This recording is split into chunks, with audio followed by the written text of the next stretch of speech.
దేవుడు చెప్పుకుంటాడు, చెప్పుకొని ఒకటి మాత్రం వస్తాం. నాసా చూడండి, ఐగుప్తీయులు మనస్సు కలిగిన వాళ్ళు ఏ రోజుకి పైకి రాదు. నిజం మా చూర్ణమ్మ, ఐగుప్తి మనసు కలిగిన వాళ్ళు ఏ రోజుకి పైకి రాదు. ఐగుప్తి ఆలోచన కలిగి ఉన్న వాళ్ళు ఎప్పుడు బాగుపడరు. నేను చెప్పించట్లా, శాపన పెట్టట్లా, వాక్యం చెప్తున్నా. ఐగుప్తీలు బాగుపడ్డారయ్యా? ఒక్కడు కూడా బాగుపడలే. ఎర్ర సముద్రంలో మునిగి చచ్చారు.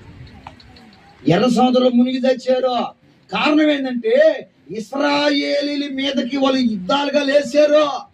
అందుకని చెప్తున్నా ఆయనండి, అప్పుడప్పుడు మీతోనే ఉంటారు. అబ్బా మిమ్మల్ని బాగా పలకరిస్తారు. అబ్బా నువ్వంటే పడి చేస్తారు. నీ గురించి ఊరంతా దండలు పడుతుంది. నీతోనే ఉంటారు. నువ్వు పోయించిన టీ తాగుతుంటారు, నువ్వు పెట్టించిన నాష్టా తింటుంటారు, నువ్వు ఇచ్చిన క్వాక్ కట్టుకుంటుంటారు, నువ్వు ఛార్జీకి డబ్బులు ఇస్తే గూడూరుకు పోతుంటారు. గూడూరంతా నీ గురించి దండోరు చెప్పేసి వస్తాను. అట్ట చెప్తున్నారని పొరపాటుగా నువ్వు కుంగిపోబాక, పొరపాటుగా నువ్వు దిగులు పడబాక, నలిగిపోబాక. ఇశ్రాయేలీలాగా నువ్వు ప్రబలతా ఉండు. ఒకరోజు వస్తుంది.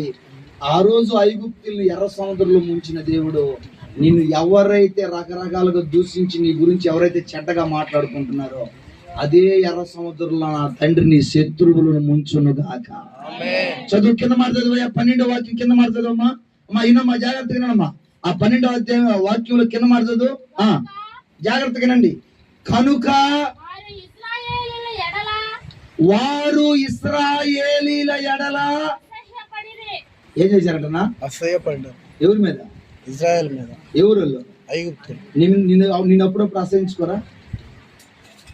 నీ ముందు ఆశ్రయించుకోరా స్వామి. నువ్వు లేనప్పుడు ఎంతమంది ఈ పాస్టర్కి సిగ్గేలేదు మ్యా, ఈ సంతోషాన్ని ఏస్ట్ మ్యా.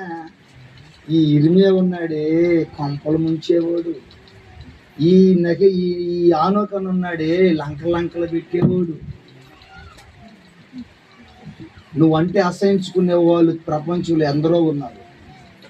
ఇశ్రాయేలీలు ప్రబలుతుంటే ఇశ్రాయేలు ప్రబలుతుంటే ఐగుప్తీయులు బాధ పెట్టడం, శ్రమ పెట్టడమే కాదంట, వాళ్ళ మీద అసహ్యపడ్డారంట, అసహించుకున్నారంట.